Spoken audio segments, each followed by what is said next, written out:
Salut les machines, c'est Marvin pour une nouvelle vidéo et aujourd'hui on va s'attaquer à un secteur, à quelque chose de très important qui est le développement personnel et la santé mentale. Bah oui, dans une société où on cultive le culte du bonheurisme avec des outils incroyables comme Instagram, comme TikTok, où les gens peuvent montrer leur vie de manière incroyable, leur intimité, même quand ils font pipi, caca.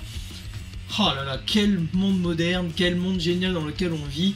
Et bien évidemment, vous comprenez qu'avec ce petit culte du bonheurisme, s'installe une compétition et ceux qui n'atteignent pas les dictates sont forcément rejetés et en plus moqués par leur vie médiocre selon certaines normes, et donc certains, pour les plus fragiles, leur santé mentale diminue, et devinez quoi? Il existe un commerce de développement personnel et de la santé mentale. Alors évidemment, Comme c'est bizarre. Oh alors.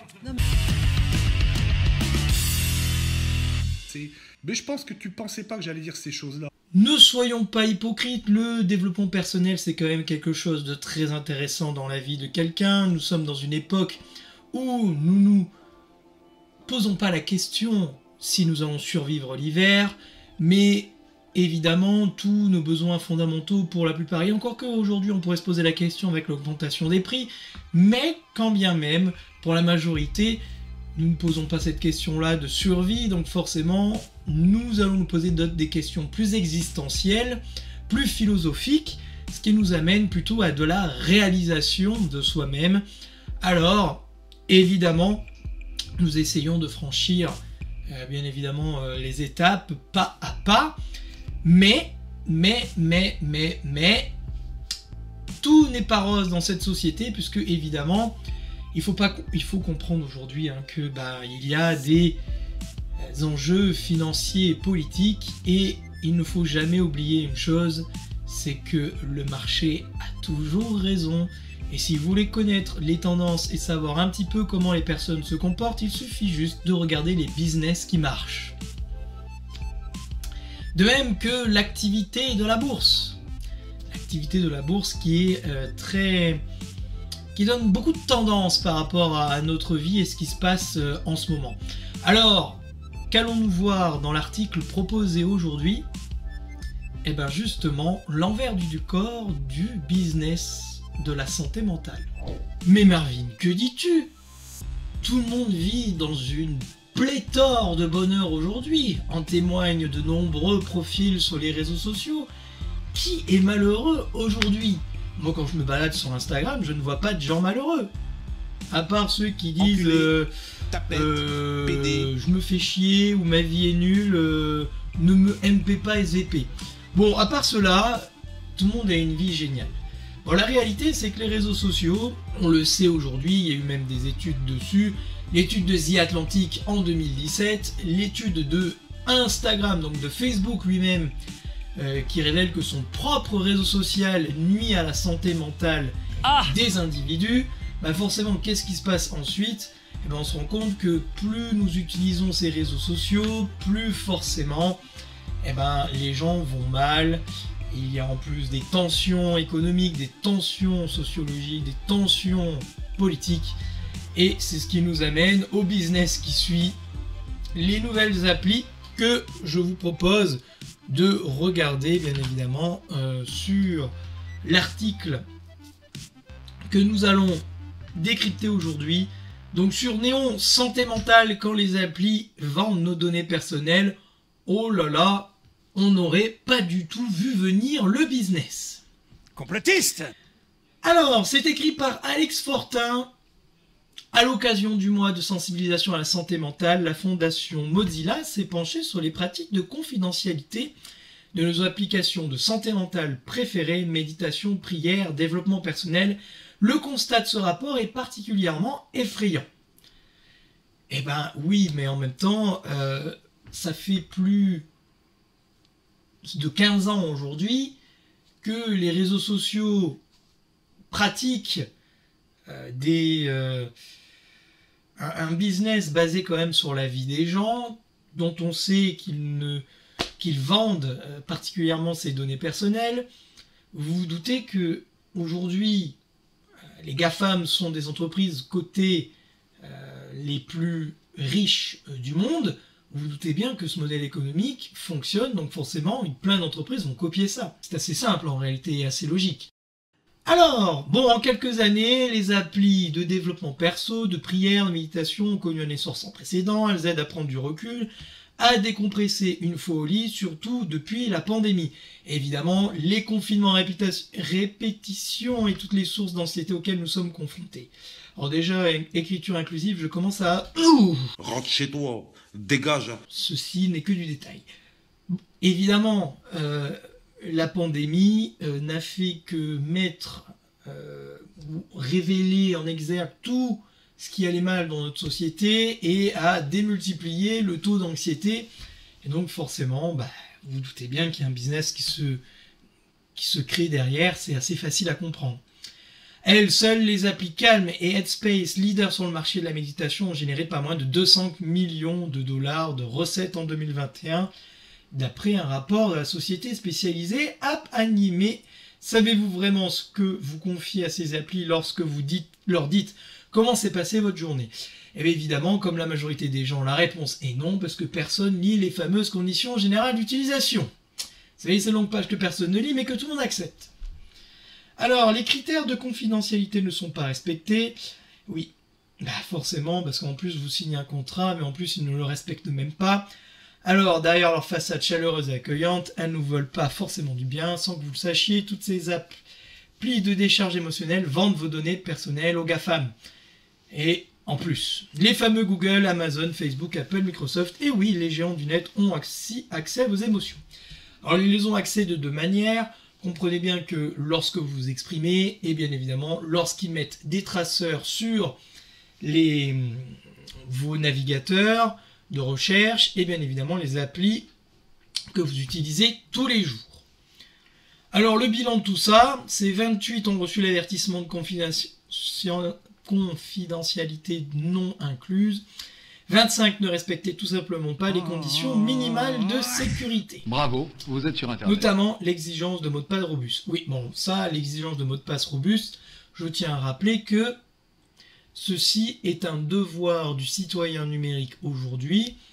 C'est à vous, en tant qu'internaute, de faire attention à savoir où vont vos données et à comment les protéger.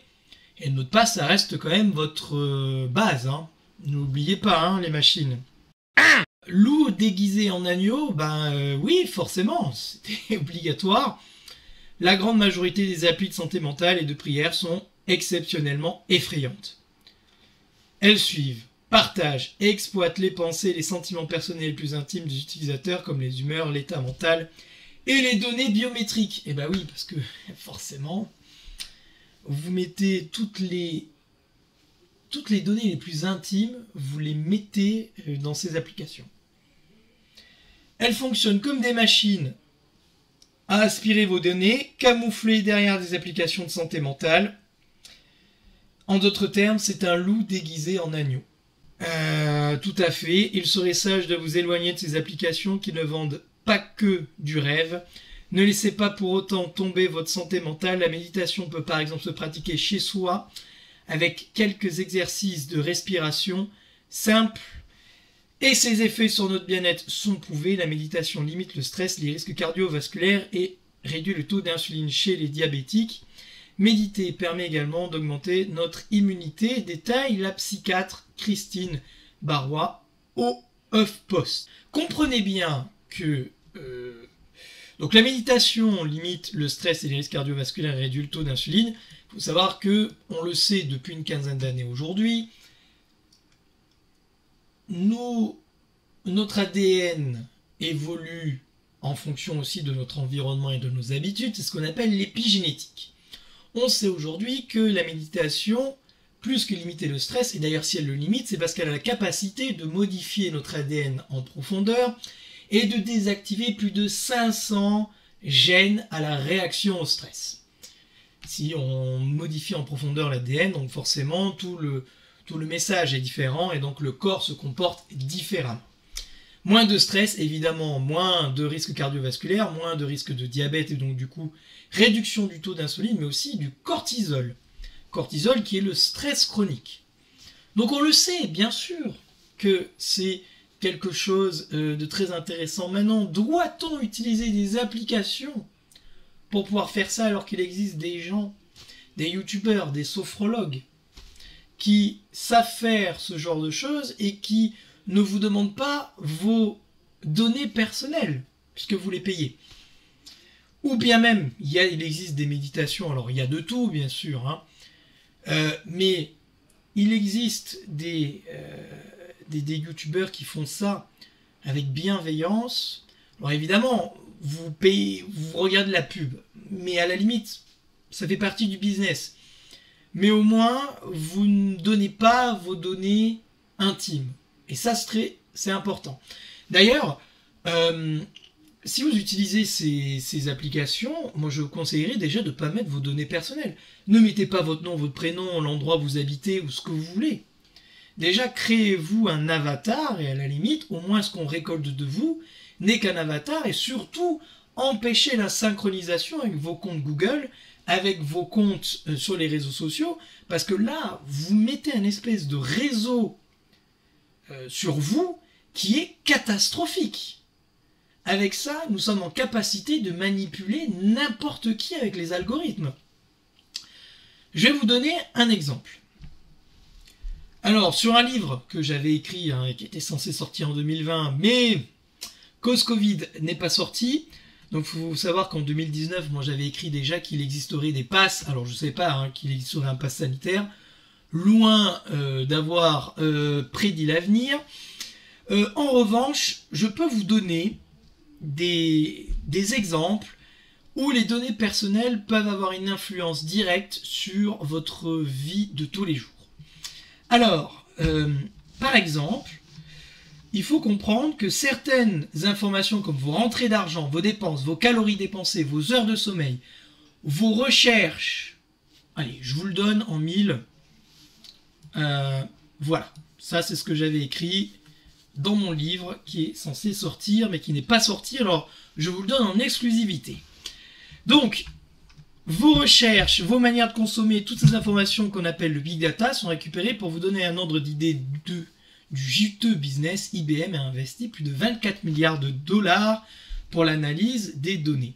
Allstate, un assureur américain, offre 25% de remise si nous équipons notre maison d'un boîtier connecté, cela aussi démocratisé avec les voitures. Ce sont des analyses psychosociologiques, on les analyse les données pour établir des profils types et des contrats types, plus ou moins chers en fonction des personnes. Par exemple, AXA offre des bracelets connectés et je vous préviens, ce n'est pas de la générosité. En vous équipant, l'assurance analyse votre mode de vie. Si votre mode de vie n'est pas sain, alors ils auront tendance à vous sanctionner et vous faire payer plus cher. Lendo, Creditech, Zest Finance scrutent les statuts Twitter et environ 8000 autres paramètres comme la géolocalisation pour voir si vous n'êtes pas risqué, s'il n'est pas risqué de vous accorder un emprunt financier. Mesdames et messieurs, allez, je vais aller un peu plus loin. N'oubliez pas qu'en 2020, Bercy s'allie avec les géants du net pour traquer la fraude fiscale. Plusieurs choses m'inquiètent, le fait qu'un pays donne l'autorisation à une entreprise privée américaine de traquer la population alors que Google a été elle-même condamnée pour fraude fiscale aggravée en 2019. Utiliser Google pour traquer les piscines non déclarées dans les jardins est le commencement, mais c'est quoi la suite? La France n'ayant pas de technologie 5G pourrait se tourner vers la Chine pour l'utiliser. Alors peut-être qu'un jour le gouvernement le déclarerait, proposerait une loi liberticide pour nous faire croire que ce serait pour notre bien avec un algorithme pour nous convaincre, nous espionner avec des caméras, voire à l'extrême nous aurions un pass pour accéder à des lieux. Bon, il faut comprendre qu'en 2017, Valenciennes a réussi à avoir un dispositif pour permettre la surveillance des individus. Alors bon, quand c'est pour la sécurité, pourquoi pas, mais n'oubliez pas qu'il y a une frontière très mince entre la sécurité et la liberté. C'est ce qui a prouvé le Covid. Et vu comment les gens ont accepté le pass sanitaire, évidemment, avec la possibilité d'avoir des données incroyables. Là, vous avez des données intimes des gens. Émotionnelles, de santé, le tout relié aux GAFAM, à vos réseaux sociaux, à vos données de consommation, à vos données de géolocalisation. Mais si un État met le nez dedans, c'est pas étonnant que le pass sanitaire, ça marche aussi bien. Avec la peur, nous pouvons radicalement changer le mode de fonctionnement d'un individu. Pourquoi? Parce que quand vous avez peur de mourir, votre cerveau se met en mode survie et c'est votre système limbique, c'est votre système de survie qui se met en place. Votre logique est complètement paralysée, parasitée par cette notion de peur. Et c'est comme ça qu'on a fait, notamment aux boomers, accepter une telle chose et que Macron est repassé à plus de 58%, parce qu'on a gouverné sur la peur. Et il a même peu besoin de faire campagne pour être réélu. C'est pour preuve que ces algorithmes ont eu une puissance exceptionnelle. Les machines. Je tiens à vous dire que pour vivre aujourd'hui dans notre société, il va falloir prendre des choses en main. Vous avez envie de vous construire la vie de vos rêves. Il va falloir passer par une gestion rigoureuse et raisonnée d'Internet. C'est la première des choses. Faire attention aux médias que vous utilisez, que vous écoutez. Multipliez vos sources, toujours vérifiez vos sources. Ne pas hésiter à dire « je ne sais pas ». Parce que la démarche scientifique, à la base, c'est de dire « je ne sais pas ». C'est de dire à un moment « écoute, j'entends ton avis, j'ai mes convictions, j'ai mes informations, mais il y a des fois, j'ai le droit de ne pas me prononcer. Et ça fait pas de moi quelqu'un de stupide de dire « là, je ne sais pas ». La vie est compliquée, les machines, et moi, si je peux vous accompagner, de toute façon, dans toutes les relations sociales, les relations amoureuses, la gestion des écrans, la micronutrition, puisque je suis bientôt diplômé en micronutrition, dans les semaines qui vont venir, je tiens à vous dire, une machine, rendez-vous sur Devient une machine, et cet article est clairement, et c'est très important, hein, cet article ne fait que rapporter la dérive qu'on peut faire de la technologie et comment on peut se servir politiquement de ces choses-là. Et sur Internet, je vous l'ai déjà dit, pour vivre heureux, il faut vivre caché. D'accord? Nous vivons dans un monde qui est difficile. Alors, dans ce cas-là, je vous conseille de sécuriser vos données personnelles, c'est-à-dire quand vous utilisez Internet, ne pas donner vos données personnelles à n'importe quelle plateforme. Voilà, c'est tout. Aujourd'hui, les politiques en France veulent taxer les GAFAM à 6%, sachant que les sociétés sont taxées entre 30 et 50%, ce qui est quand même ridicule, alors qu'elles gagnent des milliards et des milliards d'euros. Donc c'est pour vous dire qu'à un moment donné, si on voulait rembourser une dette, on le pourrait, mais c'est juste qu'on n'en a pas envie. Voilà. Donc, vivez votre vie, soyez en tant que citoyen ferme sur vos convictions et surtout ne laissez pas tomber. Le développement personnel, c'est pas un business frauduleux en soi. C'est comme les réseaux sociaux, ce sont des outils extraordinaires. Comme ces applications sont des outils extraordinaires. Sauf que voilà, c'est mis dans la main de gens qui n'ont aucune morale. Dans ces cas-là, prenez du recul, faites attention. Et je n'ai qu'une seule chose à dire, les machines, soyez un peu égoïstes.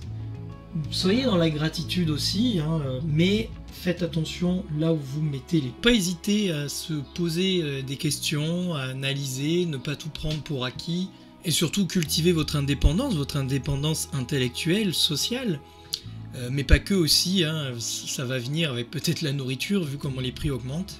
Et n'hésitez pas à être dissident, voire clivant. Je sais que pour ceux qui me regardent, il y en a, ils ont des grosses difficultés sociales, et ça c'est pas un problème, on peut en travailler ensemble pour déjà être bien socialement, et puis une fois que vous êtes à l'aise, d'être clivant. Il faut pas hésiter, puisque vos valeurs, c'est vos valeurs, et personne ne doit marcher dessus. Je sais qu'il faut être solide mentalement, mais les réseaux sociaux font tout pour éteindre toute forme de clivance et préfèrent la pseudo-bien-pensance, mais il faudra aussi passer par une déconnexion de ces réseaux sociaux qui aujourd'hui sont plutôt néfastes dans la façon de penser quand on n'est pas solide intérieurement. Contrôlez ce que vous pouvez contrôler sans être dans le tout contrôle, puisque c'est plutôt mauvais pour la santé. Et n'hésitez pas aussi à vous faire aider quand vous en avez besoin, c'est important. Voilà, ceux qui veulent un coaching, rendez-vous sur deviensunemachine.fr. Ceux qui veulent des formations, c'est la rubrique formation sur Deviens une machine. Si cette vidéo vous a plu, je vous conseille de mettre un like, de partager au plus grand nombre, parce que ça, ces données-là, il faut que les gens puissent comprendre qu'Internet, ce n'est pas un jeu et qu'on ne publie pas n'importe quoi. Voilà, c'était tout pour cette vidéo. Moi, je vous dis à la prochaine. Ciao.